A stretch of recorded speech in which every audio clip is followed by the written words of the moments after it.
Greetings and salutations. Let me know in the chat if you can hear me.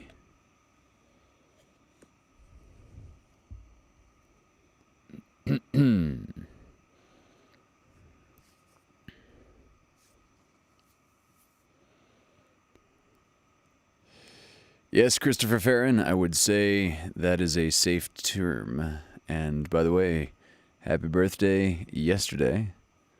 Hope you had a damn good one, man. Christopher Farron also designed the Lovecast t-shirts, the last of which are going to be shipped out tomorrow.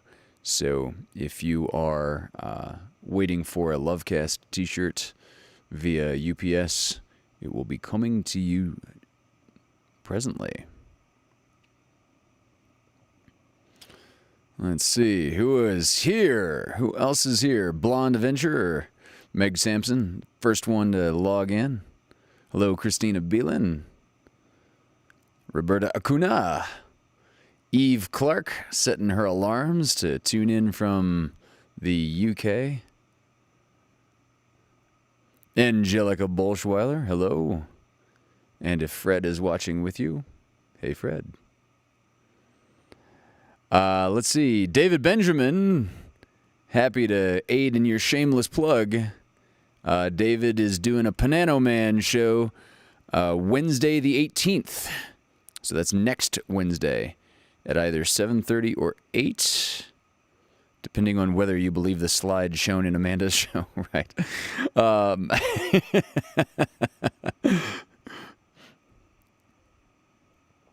Hello, Mom.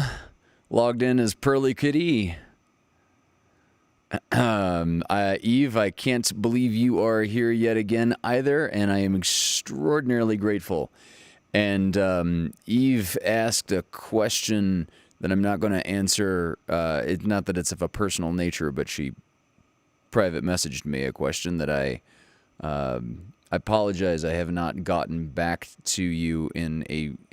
Your question deserves a very full, thought-out response. If I have your permission, I would be happy to answer it here in public.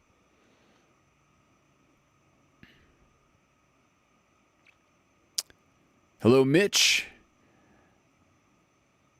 Kathy B.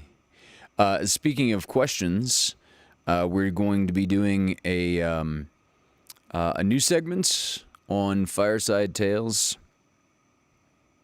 The thing that has me walk away from the microphone feeling better about life, the universe, and everything for the last 3 of these in a row has been the Q&A that seems to have just sort of been following in an impromptu sort of version in the chat. Well, I'm happy and honored that a few folks have submitted questions in private messages. I've picked 2 of these questions to address tonight. One question from Mitch C. and another question from Kathy B. that I'll be addressing those questions at the end of the show. Eve, there are a lot of people watching from a lot of different time zones, but here in California, the show starts at 9 p.m. Hello, Dari. Hello, Anna. Hello, sexy disciples.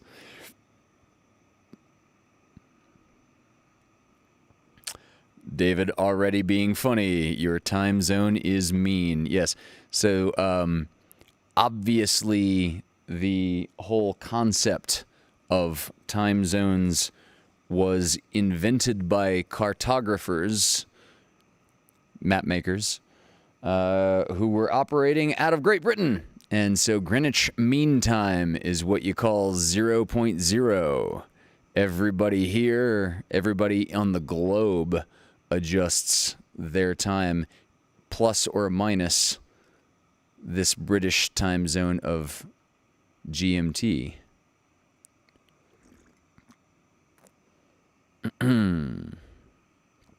Art Hard Studios.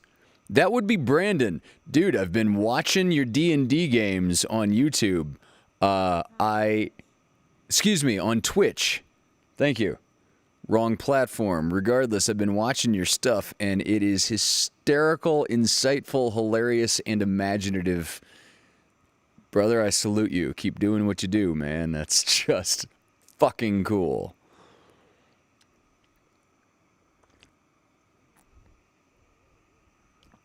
Yeah.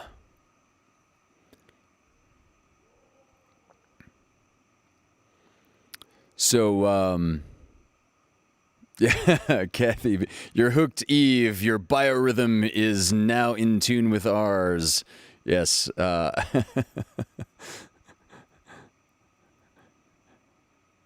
circadian rhythms are ours. Deep Sky Dude, how you doing, man? Glad you're with us, Will. Will, thank you for the extremely generous drop in the virtual tip jar of last week. I was kind of overwhelmed. I just really appreciate it. Thank you.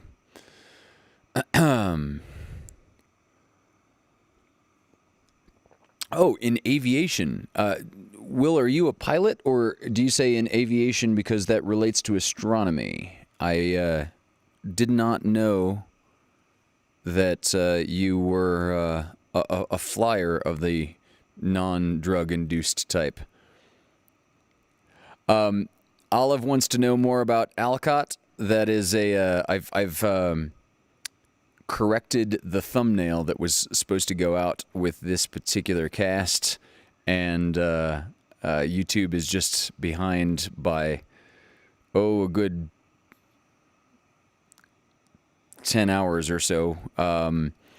Tonight I've got a story for you all by O. Henry, and as I've already said,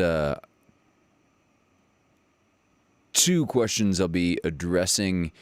By the way, I've got to say hello to Justin Cook. I've got to say thank you to Amanda Benjamin for pointing out that the letters for Ask Hunter Anything literally spell out aha.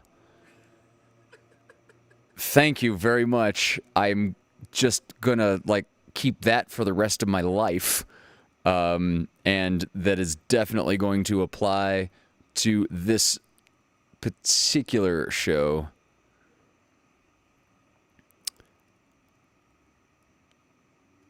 Justin says Blow is a great film. Yes, I agree. I don't know why you're mentioning it at the moment, but it's yeah, I liked it. I liked it a lot. Aha moments resulting from Ask Hunter Anything. Oh my God, I love that. So the subject of the 2 questions, just in prelude, I'll be getting to these. I'm going to try to make my answers as concise as possible. But the subject of the 2 questions, the first from Mitch, is about privatized space travel. So this is like SpaceX, Blue Origin's, is it Virgin Atlantic? What's the what's the Virgin space flight? And Kathy B asked a question about the preventability of cancer. I found those to be a pair of compelling questions for this week. So,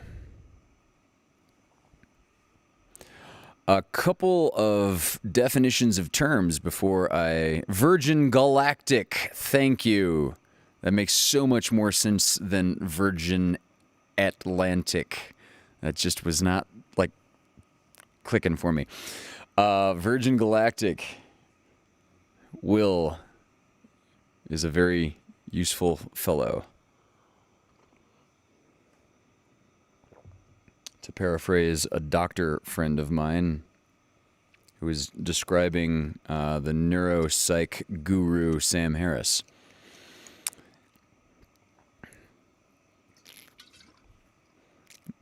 Virgin Galactic sounds like a cool-looking but non-buzz-inducing drink.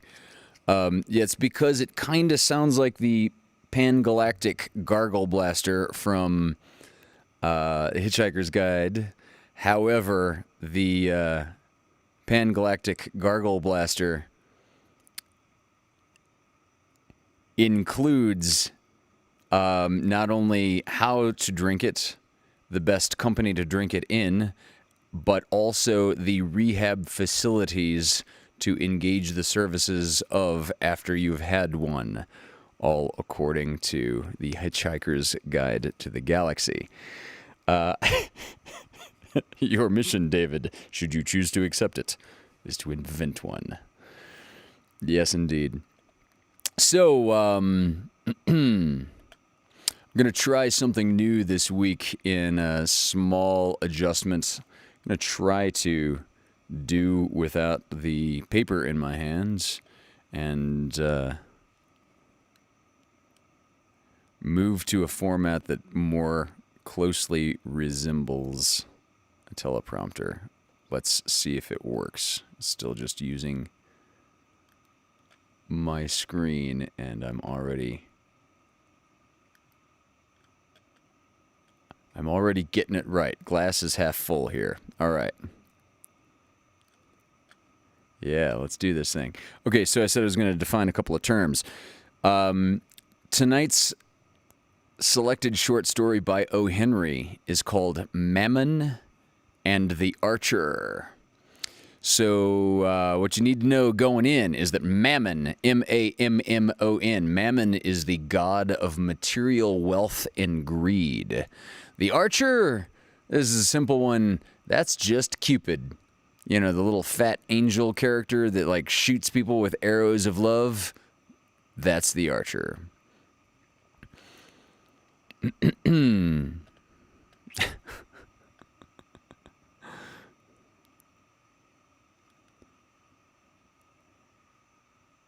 So, with no further ado, he says as he futzes around to get the thing to work. Without further ado, this is Mammon and the Archer by O. Henry. Old Anthony Rockwall, retired manufacturer and proprietor of Rockwall's Eureka Soap, looked out of the library window of his Fifth Avenue mansion and grinned. His neighbor to the right,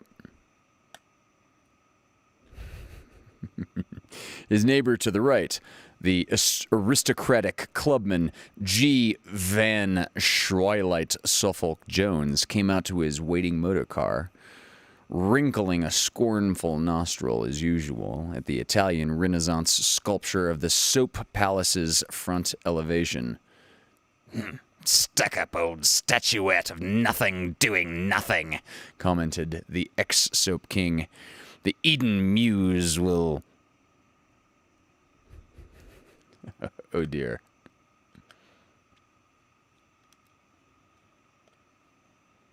Experiment is already being stifled. Going to momentarily rearrange and try this again. Ah, that's better. Better already.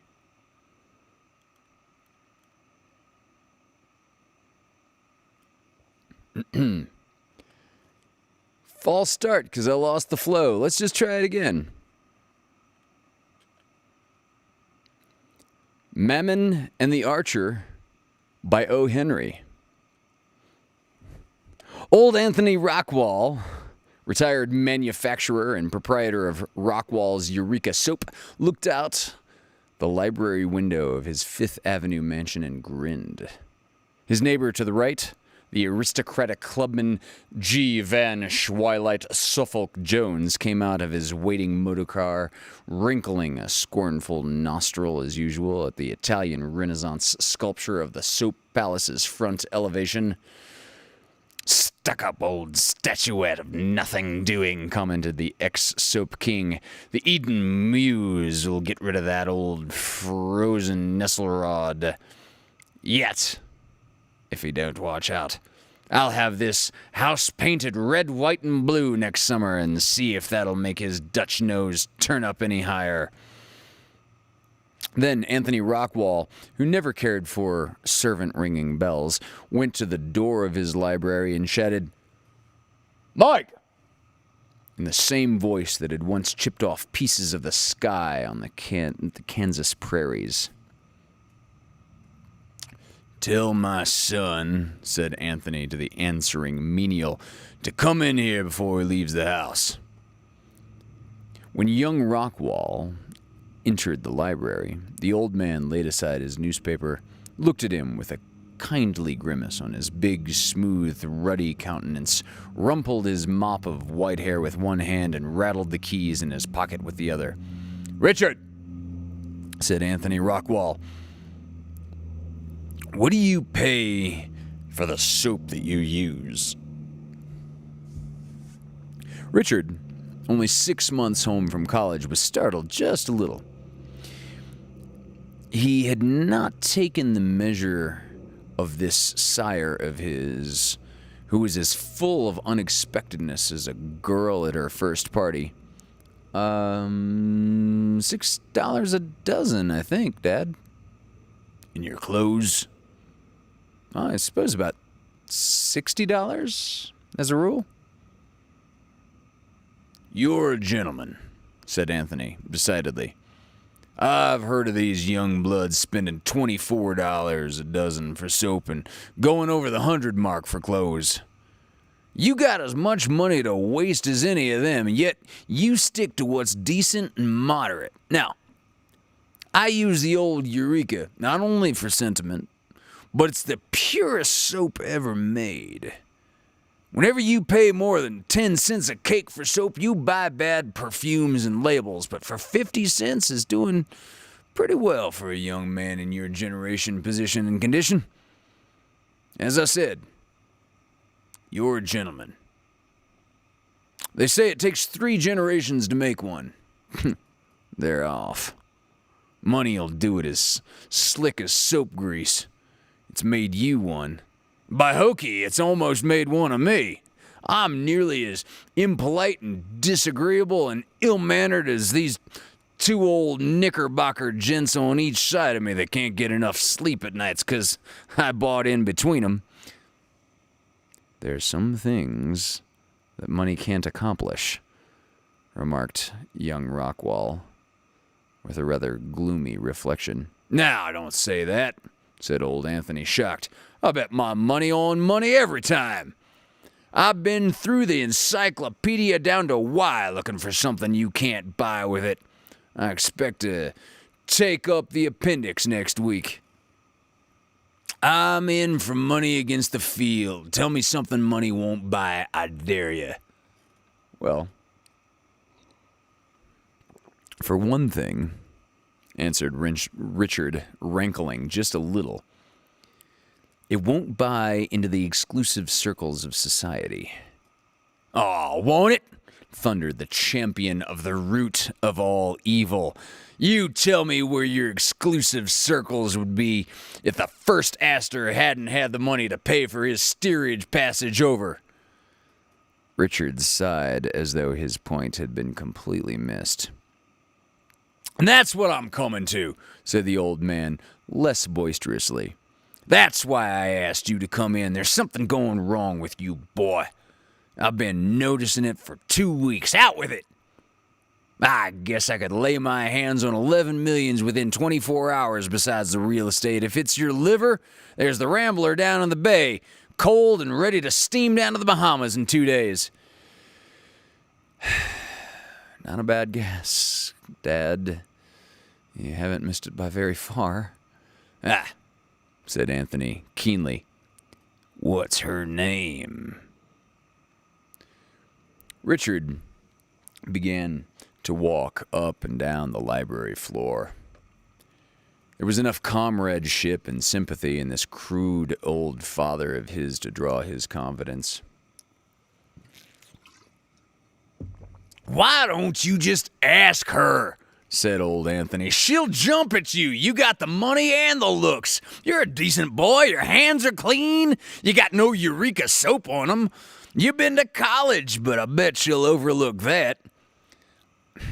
"I haven't had a chance, Dad," said Richard. "Well, just make one," said Anthony. "Take her for a walk in the park or a hayride or walk home with her from church. Chance, shaw. You don't know of the social mill, Dad. She's part of the stream that turns it.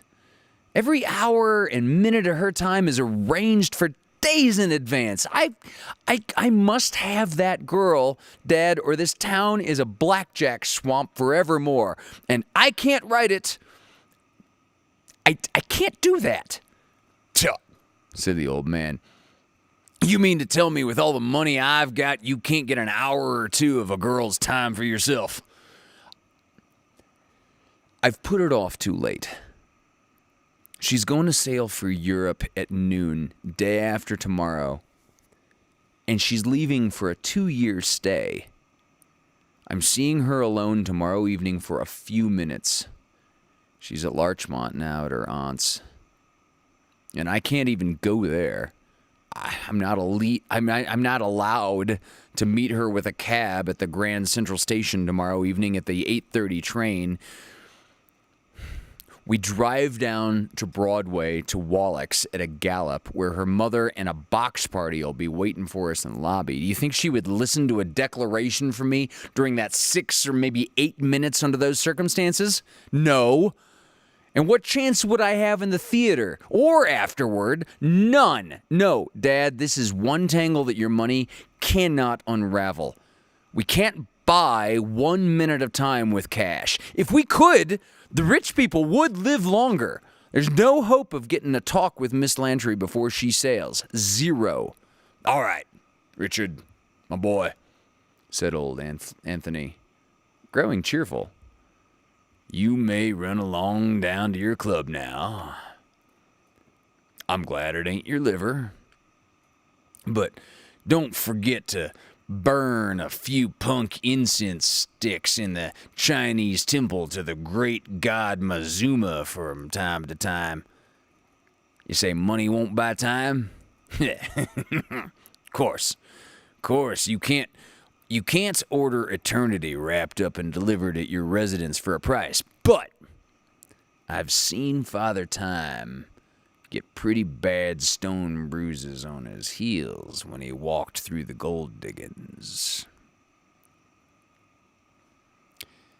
That night came Aunt Ellen, gentle, sentimental, wrinkled, sighing, oppressed by wealth.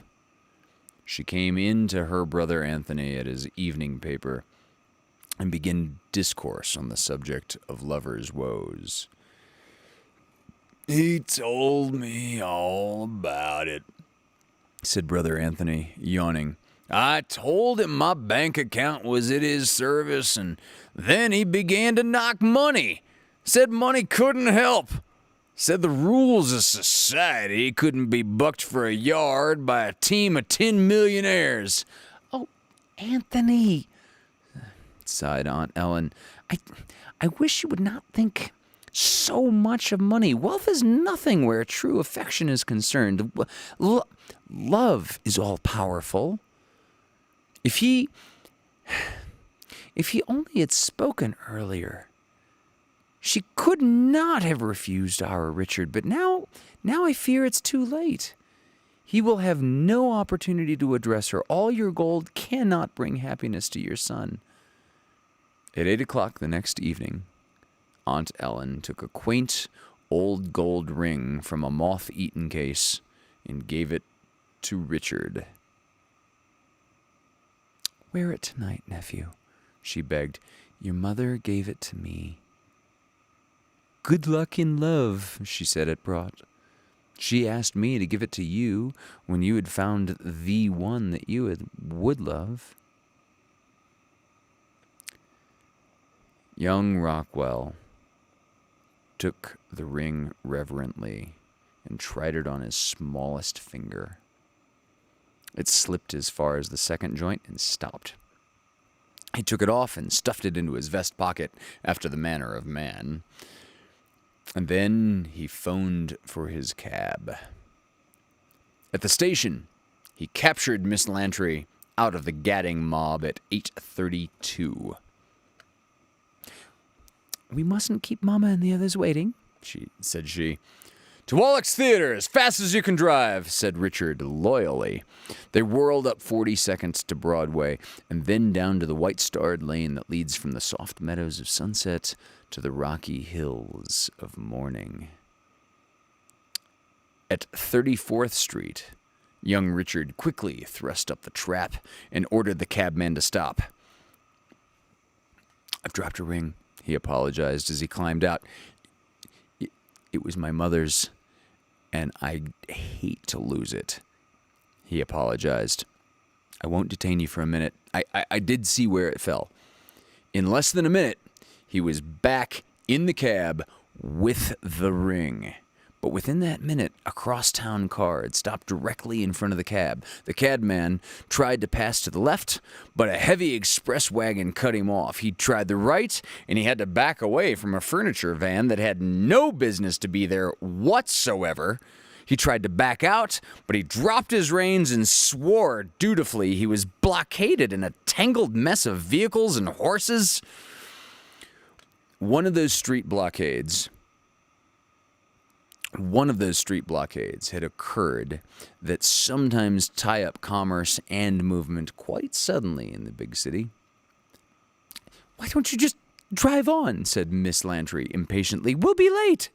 Richard stood up in the cab and looked around. He saw a congested flood of wagons, trucks, cabs, vans, and streetcars filling the vast space where Broadway, 6th Avenue, and 34th Street cross one another as a 26-inch maiden fills her 22-inch girdle. And still, from all the cross streets, they were hurrying and rattling toward the converging point at full speed and hurtling themselves into the struggling mass, locking wheels and adding their drivers' imprecations to the clamor. The entire traffic of Manhattan seemed to have jammed itself around them. The oldest New Yorker among the thousands of spectators that lined the sidewalks had not witnessed a street blockade of the proportions of this one. I'm very sorry, said Richard as he resumed his seat, but it looks as if we are stuck. They won't get this jumble loosened up in a single hour, and it was completely my fault. If I hadn't dropped that ring, Let me see, said Miss Lantry. Now that it can't be helped, I don't care. I think theaters are stupid anyway.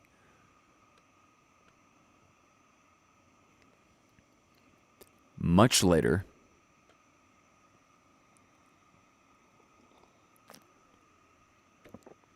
at 11 o'clock that night, somebody tapped lightly on Anthony Rockwell's door. Come in, shouted Anthony, who was in a red dressing gown and reading a book of piratical adventures. Piratical adventures. Savvy. That somebody was Aunt Ellen, looking like a gray-haired angel that had been left on Earth by mistake. They're engaged, Anthony, she said softly. She's promised to marry our Richard. On their way to the theater, there was a street blockade, and it was 2 hours before their cab could get out of it. And oh, Brother Anthony, don't you ever boast of the power of money again. A little emblem of true love, a little ring that symbolized unending and unmercenary affection was the cause of our Richard finding his happiness. He dropped it in the street and got out to recover it, and before they could continue, the blockade occurred. He spoke to his love and won her there while the cab was hemmed in. Money is dross and meaningless compared with true love, Anthony. All right, said old Anthony, taking a swig of his Costco bottle of whiskey. I'm glad that the boy got what he wanted. I told him I wouldn't spare any expense in the matter if... But, Brother Anthony, what good could your money or Costco whiskey have done? Sister, said Anthony Rockwall, I've got my pirate in a devil of a scrape. His ship has just been scuttled, and he's too good a judge of the value of money to let that character drown. I wish you would just let me go on with this chapter.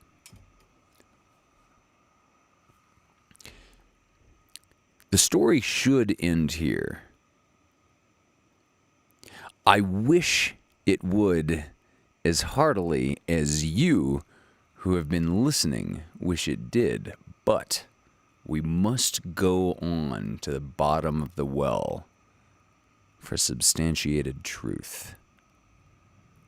The next day, a person with red hands and a blue polka dot necktie who called himself Kelly called out at Anthony Rockwall's house and was at once received in the library.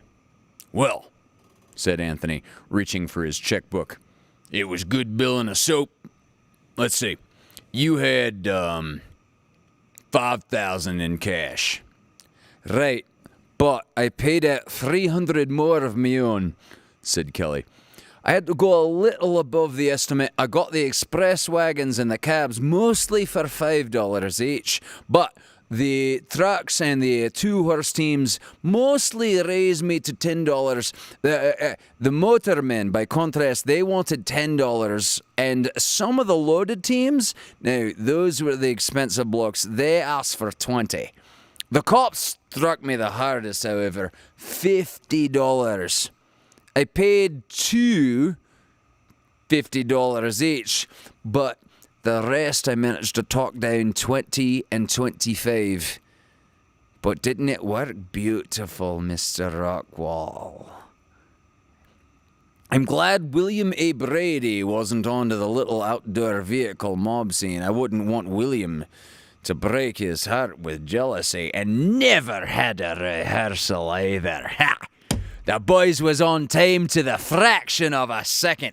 It was 2 hours before a snake could get below Greeley's statue. Yeah, 1,300. There you are, Kelly, said Anthony, tearing off a check. Your 1,000 and the 300 you were out. Let me ask you something.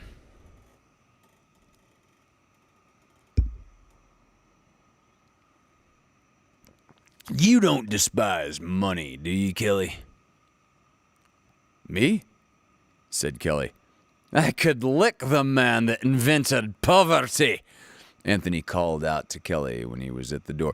You didn't notice, said he, anywhere in the tie-up, kind of fat boy without any clothes on, shooting arrows around with a bow and wings sticking off his shoulders, did you? Why, no, said Kelly, mystified. I didn't. Right, I mean, if he was like you say, maybe the cops pinched him before I got there.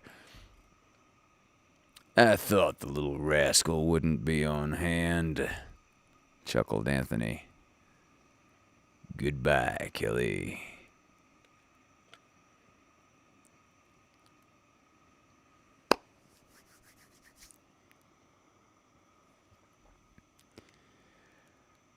Right, so not sure if I should just narrate the next section with the Kelly accent as it worked out. However, Scrooge McDuck would have narrated it just the same. All right, so I don't want to spoon feed, but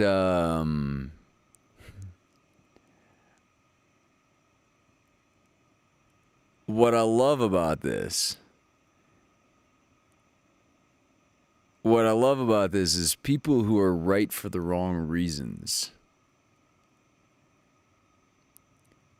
Now, by contrast, one of the huge writing appeals for me in Rick and Morty is people who are wrong for the right reasons.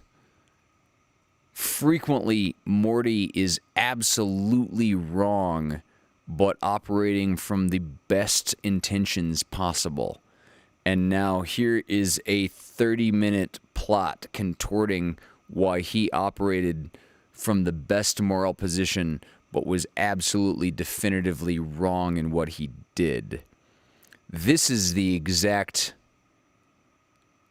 Would this be the inverse or the converse? Let me think about that and define that later. Old Anthony had this position that anything can be bought, including love. Of course, what he was actually arguing for is that money can just buy you the opportunity. We can bribe enough people to artificially generate a traffic jam. And now my son can make his move. And I'm just going to sit upon high and poo-poo those who say that money can't buy the love that his son could then earn. Of course, if you're any fan of Los Angeles traffic, you would know that this is such a precarious position that it doesn't require great extents of money. It requires one stray dog and a homeless person running across the 405, and suddenly the entire city is shut down for 3 hours. Not a lot of finances required here.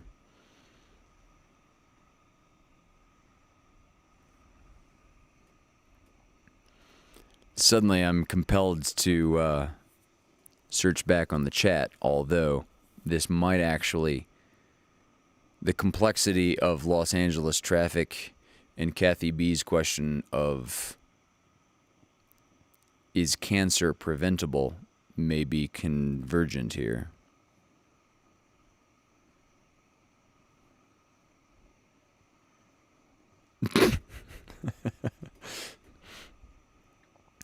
One of these days, I might have to read an entire story as Captain Jack Sparrow. However, that day is not this one.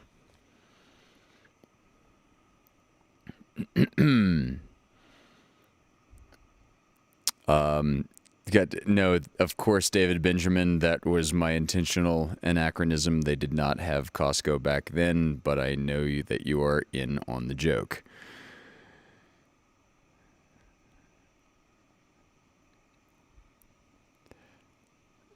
I'll give the just little tiny insight that I have been... My first job at Disneyland was, as was pointed out in the chat here, was as a performer in their very first stunt show that they had ever put in at Disneyland.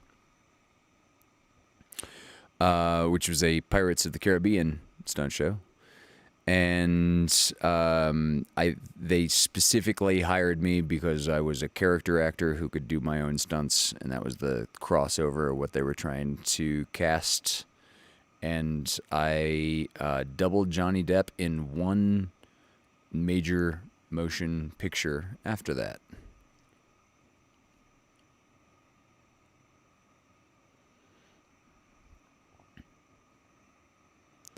David Benjamin, don't worry about traveling to the UK and accidentally badly mimicking the accents.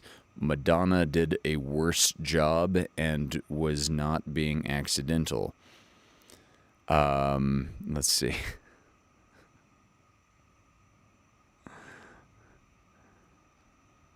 Tiny Rick! Yes, Amanda Benjamin, you should definitely watch Rick and Morty. And I'll double this.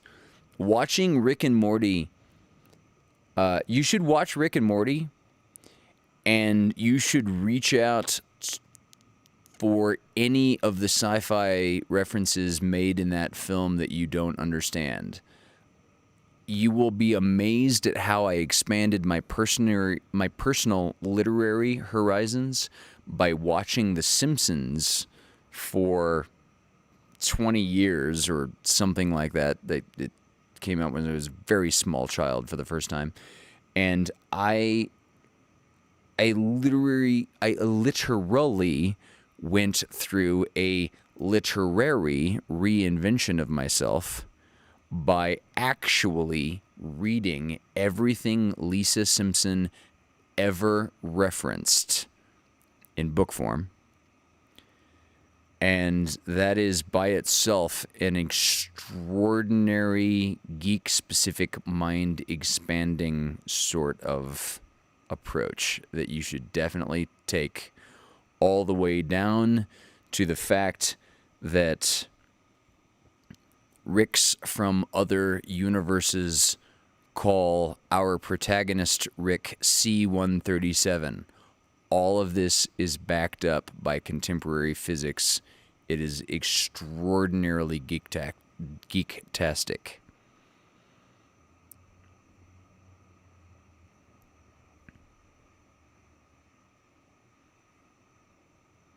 Please read an entire story as Captain Jack Sparrow. Okay? I think I will eventually.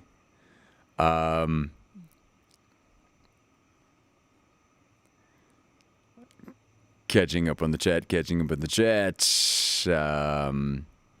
I wasn't into the first part of the first episode and never finished, said Amanda Benjamin. Okay, Amanda, let's catch up on why that might be later. Because as Christina just now points out, there's so much intellectual humor that goes over my head, but Hunter is like crying, so David will love it. Yes, I feel like every Rick and Morty episode is written for a sci-fi geek who majored in physics. It's just holy crap.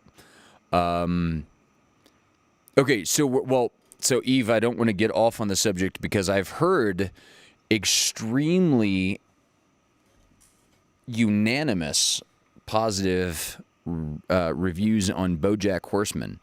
I'm not just comparing animation here.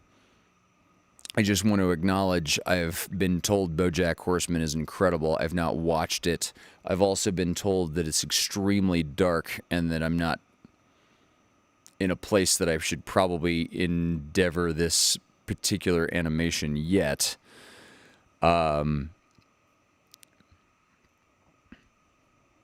Let's put eyeliner on you. Thank you, Christina.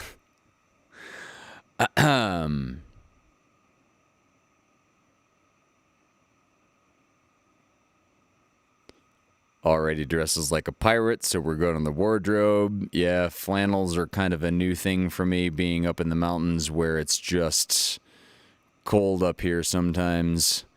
Really love Johnny Depp. Cool guy. Can catch up with you on the drinking part. I have nothing negative to say about the guy whatsoever in any kind of personal reference.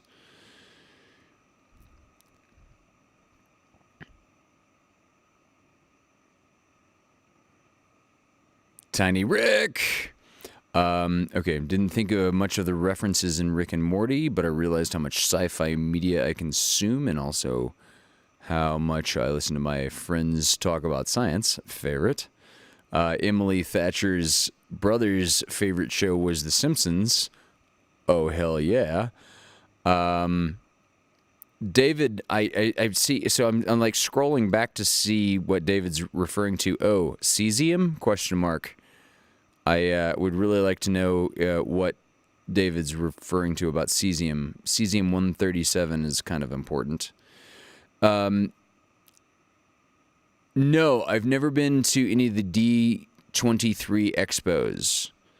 I imagine several of my friends have been and were. I've not been personally invited to such things.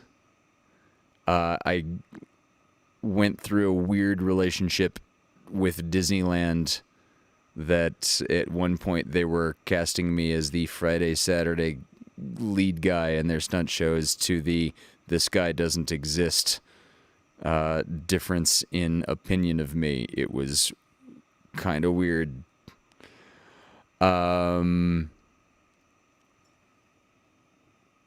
If you ever got a picture, like an official like face character taken with a Jack Sparrow, that was not me. That would have been a face character. I was in the stunt show. So it's a different job. You'll never see those guys at the same time. I'll say that much. I've not seen the show Dark. I'm not sure what that is. But I think this is a great time to start answering... Well, to start answering the questions that were proposed.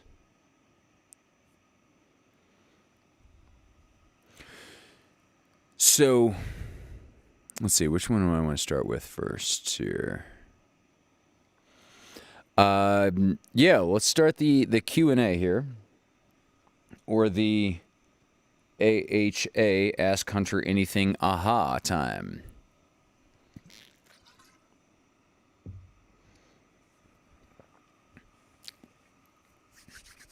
Kathy B. Kathy B is a regular listener, watcher, appreciator who has survived cancer, and she wanted to know if my opinion was whether or not cancer is preventable. So the answer has kind of a shallow end and a deep end. The shallow end of the answer is, look at all the omissions. We're going to talk about, for a moment, omissions and commissions. Omissions are the things that, obviously you don't do. That's why it's an omission. Just from the perspective of things that we can cut out in our lives. This is just what we've learned about cancer in the last, 50 to 100 years. Compare that to what we knew about cancer for the last 190,000 years that humans have been around and dying of cancer. We've suddenly learned a lot about this particular phenomenon. So if you simply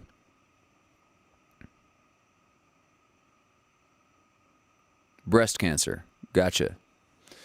I don't have anything specific to say about breast cancer at the moment, but cancer as kind of an umbrella topic. We can do this.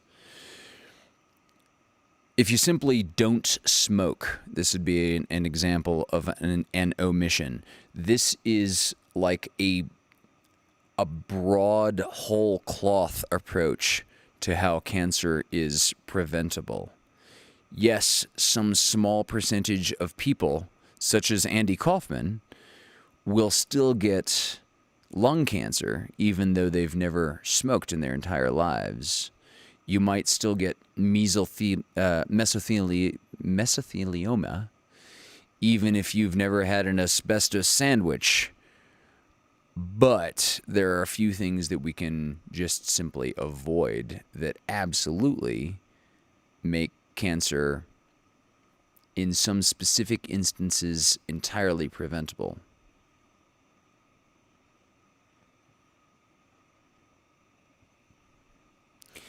So,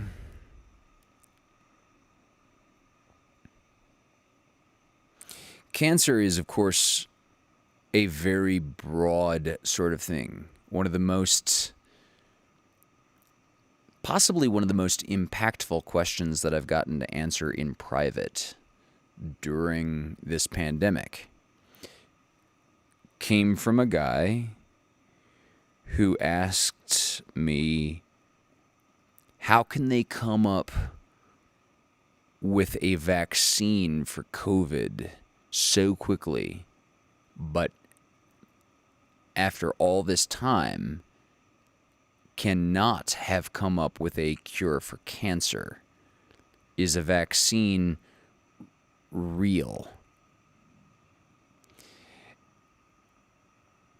And that was actually a surprisingly easy thing to address, because any mRNA vaccine, and I didn't get into the details of what an mRNA vaccine specific to his answer would entail, we're really talking about making an immune response that can cut off a virus at its only pass. This is one very specific virus that may be decapitated if you can cut off all of its spike proteins. Trying quite specifically not to get too technical here, if you couldn't tell.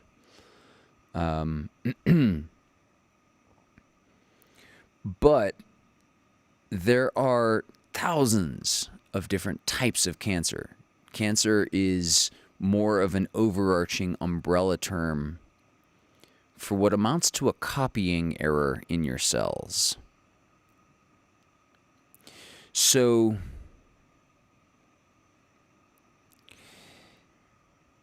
cells, individual cells, replicate. This is just a natural part of your body.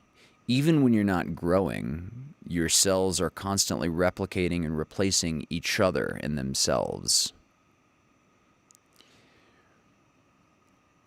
Every now and then, a cell gets a little out of control, and so the body sends a little signal to that cell that we refer to as apoptosis.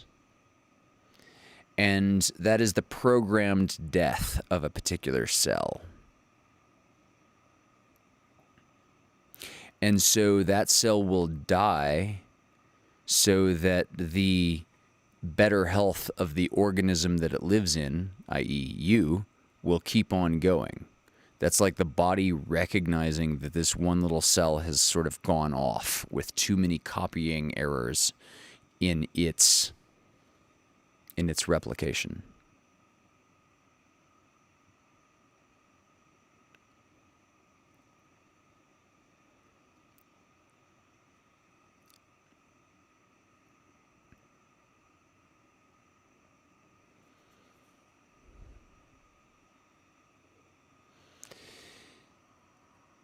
There are genetic predispositions that make people statistically more likely to come down with cells that will no longer listen to the body when the body tells that cell or those cells to stop, to kill themselves.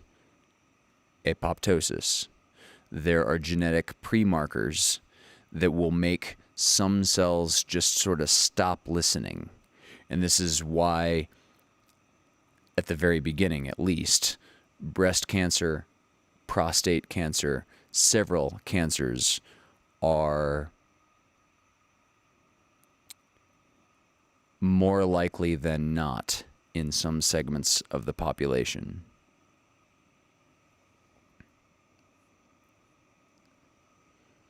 So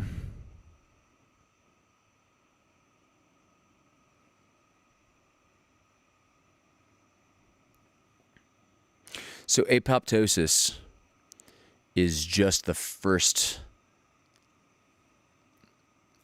marker that I'm using to try to explain this.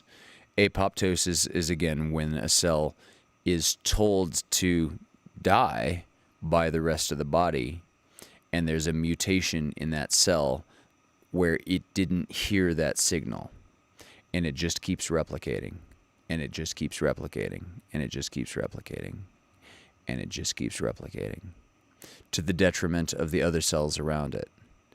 And a few mutations later, and it can actually hide from the immune system, which will come in and try to eliminate that cell from the body. And then a few more mutations later, and that cell might actually have rerouted a few blood vessels towards it. And if you go through to about 15 or 20 mutations later, the cells from that line may actually come up with this acid called a matrix metalloproteinase, in which it can actually spray against other cell walls, break those down, and now it can freely roam about the body and spread itself around. Now, there are no intentions here. That's the first thing to understand. These are just copying errors.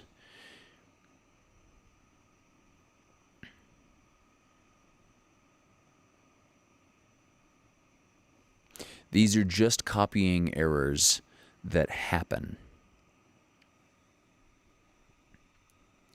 So, yes, the answer on the deeper end of the question is, I think that these things will be entirely preventable, if not entirely simply treatable.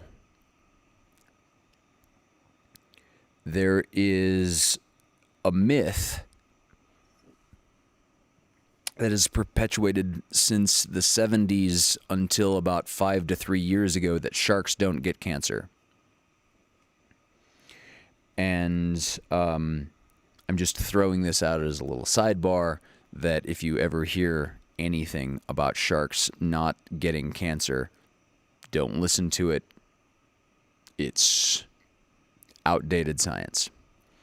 However, what is actually true now, what we recognize as to still be the case, is that for some reason, in very, very, very large animals like blue whales, cancer doesn't seem to kill them. That doesn't mean that cancer doesn't happen. That just means that cancer does not seem to kill blue whales. This might be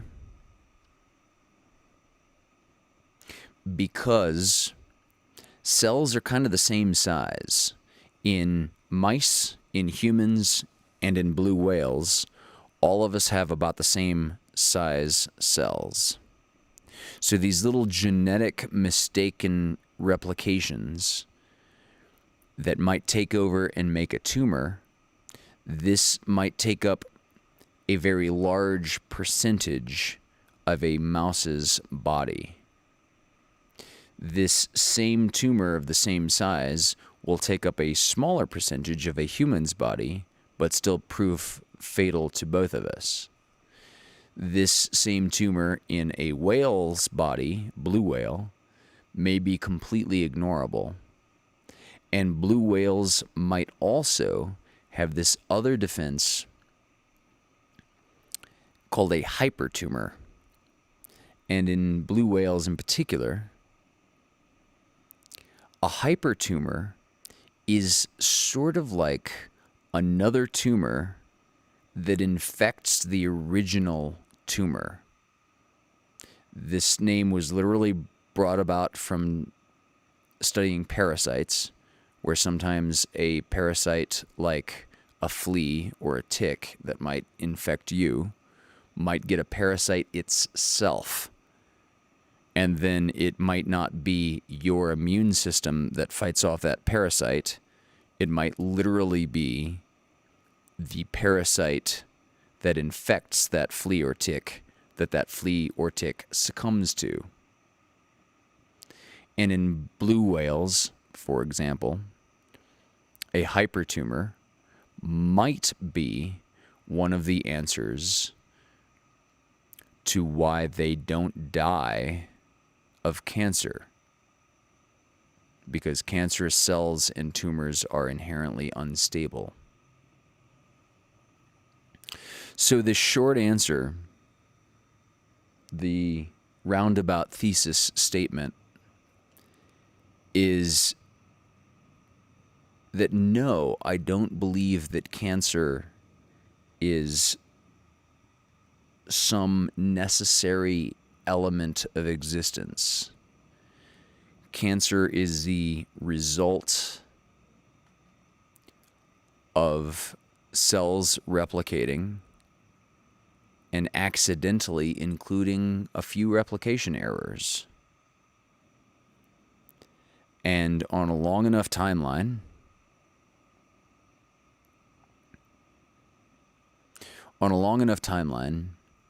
we're going to cure one cancer, and then another cancer, and then another cancer, and then another cancer.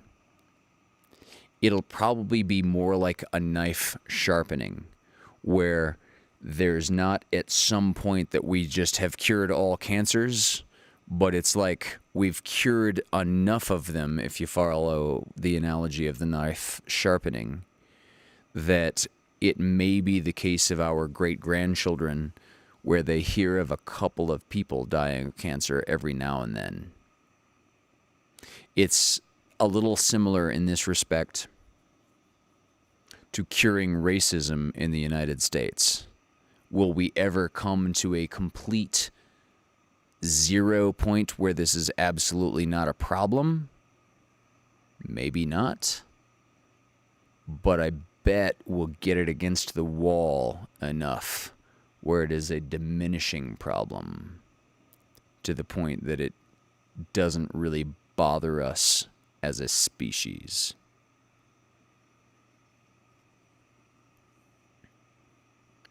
So, one more question from Mitch. Mitch, are you logged in as ACMC? I think that's Mitch. Oh, Christina, my Papa Sal passed from mesothelioma. He was a construction worker back when they were removing asbestos from buildings. Yeah.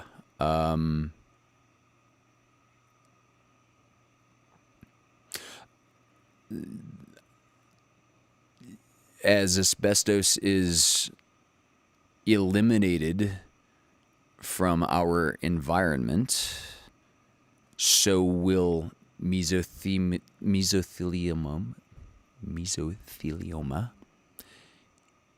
diminish. I'm glad, Kathy, that much of what I said was also told to you by your oncologist and surgeon. What I've gathered is by reading a lot and by talking to a lot of oncologists and a lot of surgeons. If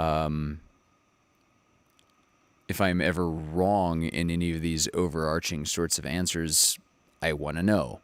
And that's exactly why I speak to so many doctors on a very conversational level. And that's exactly why I read and research.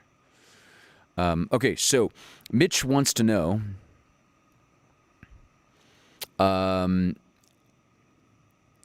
mesothelioma. Thank you.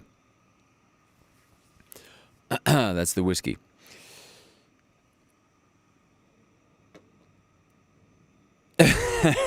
Measure. Ironically, I can probably say Schadenfreude. Schadenfreude. Wow, it's Schadenfreude. Better than I can say mesothelioma. So Mitch has asked a question about privatized space travel. Do I think it's safe? Because essentially NASA is not sponsoring it. NASA is not paying for it. Well, of course, in the question, NASA is subsidizing some privatized space travel. The NASA is still in charge of granting a few official okie dokies for a few particular space products, but I don't want to get lost in the unimportant details. Neil deGrasse Tyson put together a presentation that I listened to rather recently about money and exploration and big projects. Neil deGrasse Tyson sort of put together this kind of overarching, what are the things that humans have spent the most money on in all of recorded history? And he came to 3 categories of what we spend the most on. One is defense. This will include the Great Wall of China. One is to glorify kings or to glorify deities. This would include a lot of the big things in ancient Egypt, for example. This would definitely include the Vatican. You can be cynical and splice that to kings or deities, however you want to define gods and popes. But we're being intentionally broad here. And the third is financial return. So,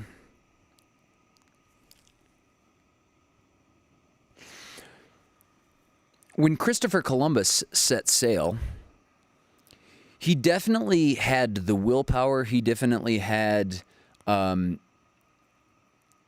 people that would man the ships as long as he could pay them. He had the loyalty as long as he had the money. And so this came from Spain, right? Christopher Columbus was funded by a government. Let's just put it that way. And he was funded by a government because he was specifically looking for things that would aid a government, like trade routes. Chinese spices, very valuable things.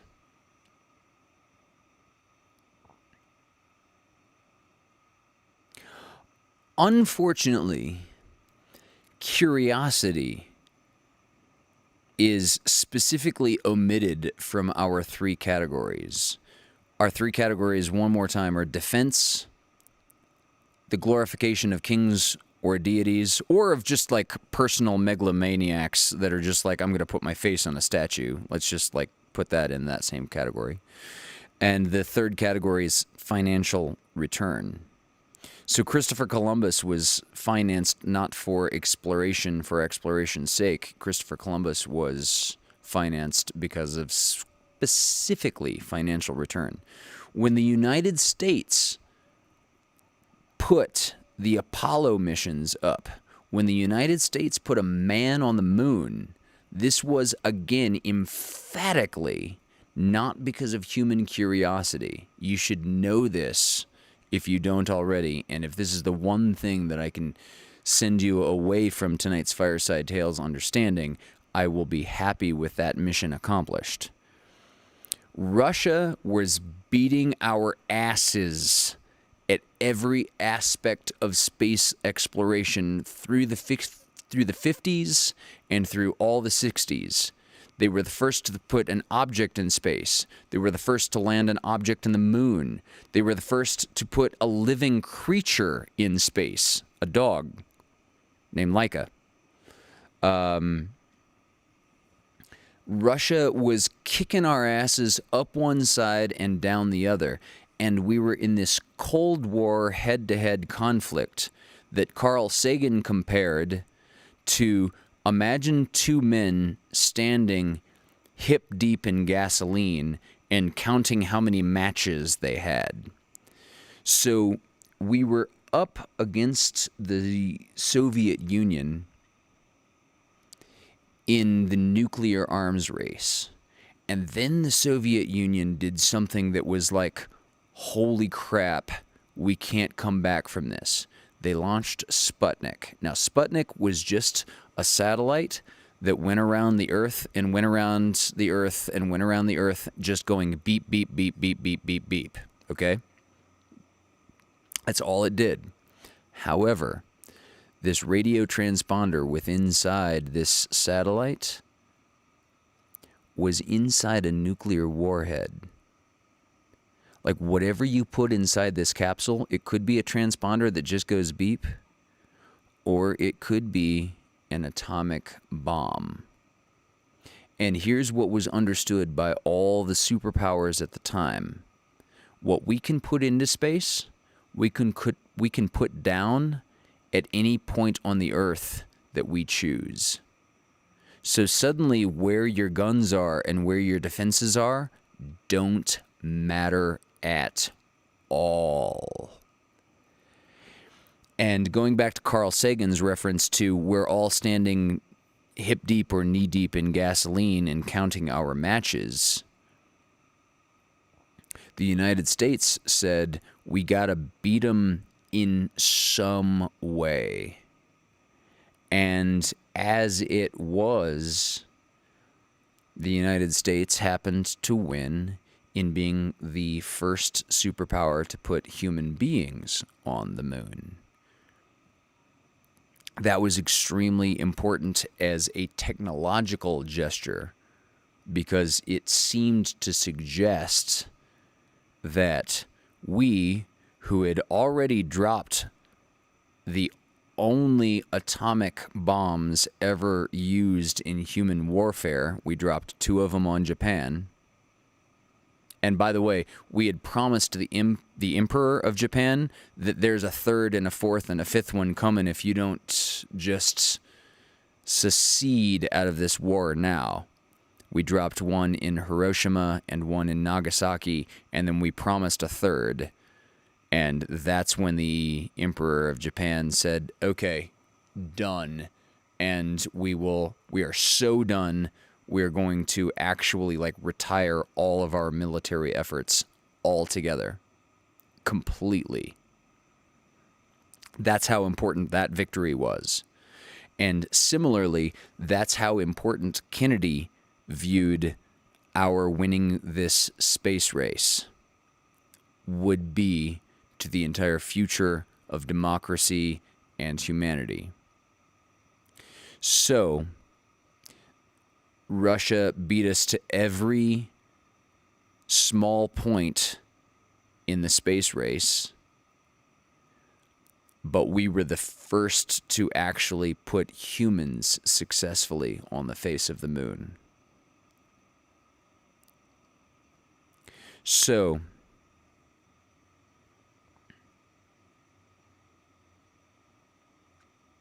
the reason that it's important that the United States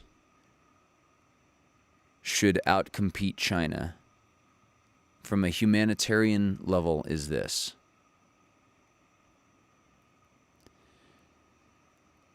Call whatever cynicism you would like into play, The United States and pretty much all of Western Europe, the Great Britain, we value human lives, we value freedom, we value human rights in a way that China and North Korea avowedly does not. So in the future of humanity, if you value individual human rights, the compelling thing about keeping these things reality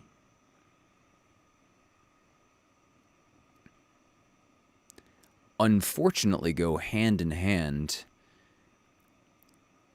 in the economic concerns of Western civilization.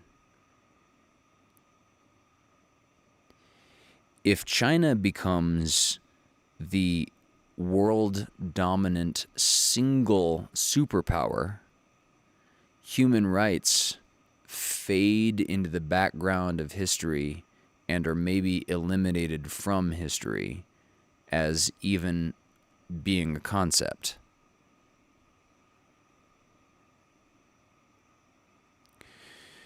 So, the thesis answer to your question, Mitch, is privatized space exploration safe? No. But it's much more dangerous to not engage in these things.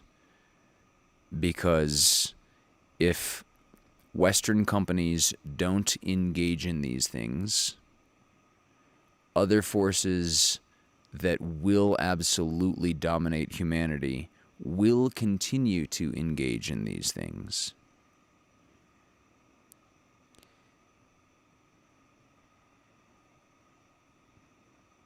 JFK said, "We choose to go to the moon in this decade, not because it is easy,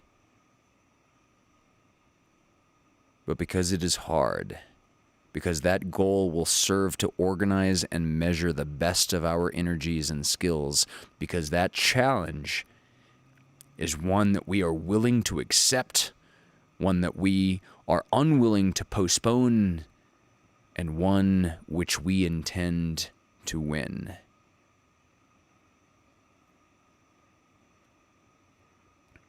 So yes, money gets you damn near wherever you want. And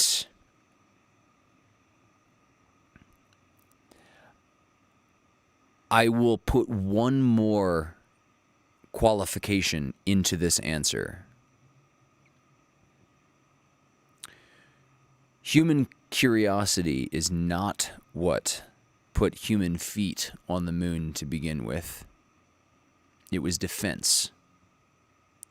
The thing that will keep human feet returning to the moon, I think, is financial return. One example of this is that gold right now on Earth is right around $58 a gram, $58 a gram, give or take.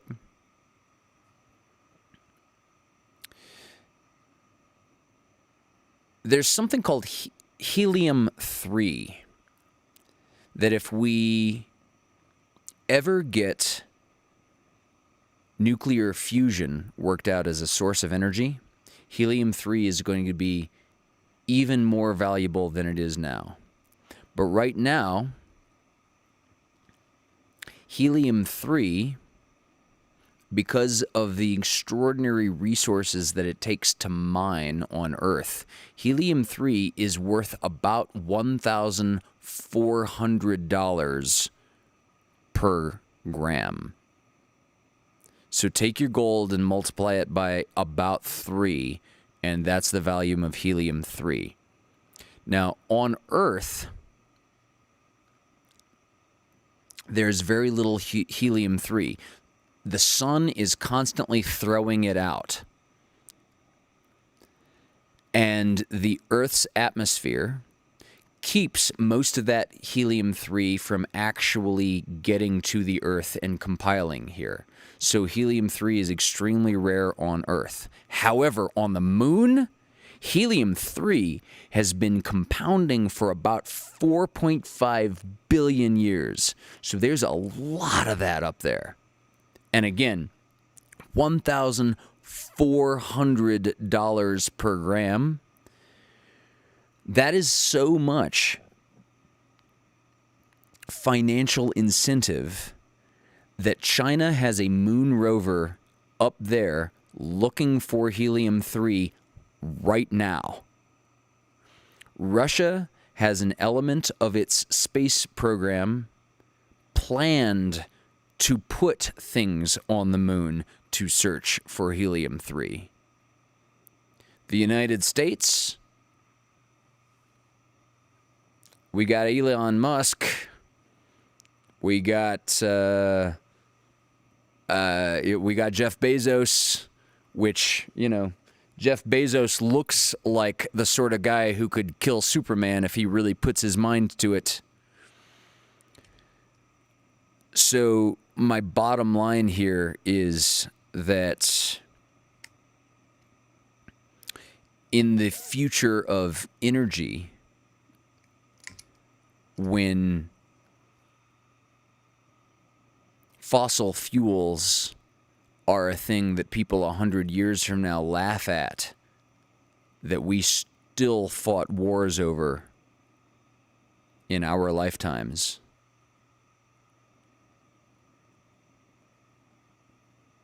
these are economic incentives that will get us to the moon and well beyond.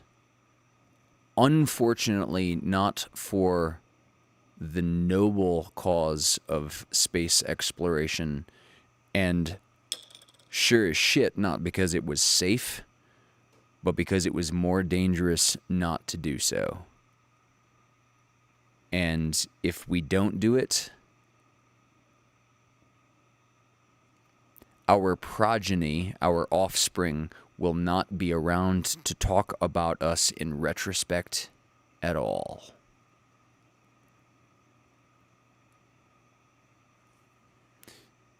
I think I'll cut it off there and say thank you all for joining us. This has been Fireside Tales for Wolfgang, episode 44.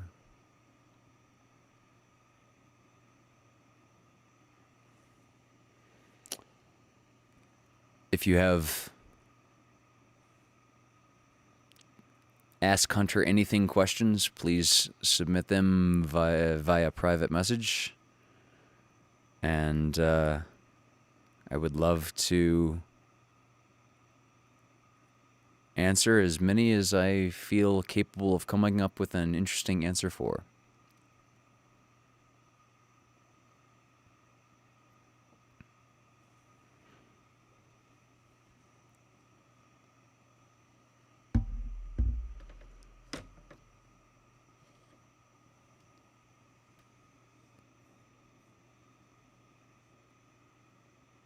And Eve, I'm just seeing, I'll await for my answer now. I'll answer that in public or private as you choose.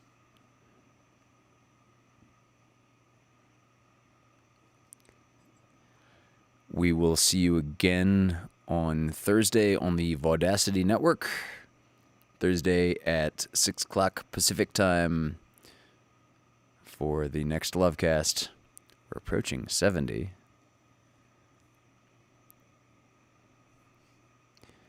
So thank you all again for joining. I love you all.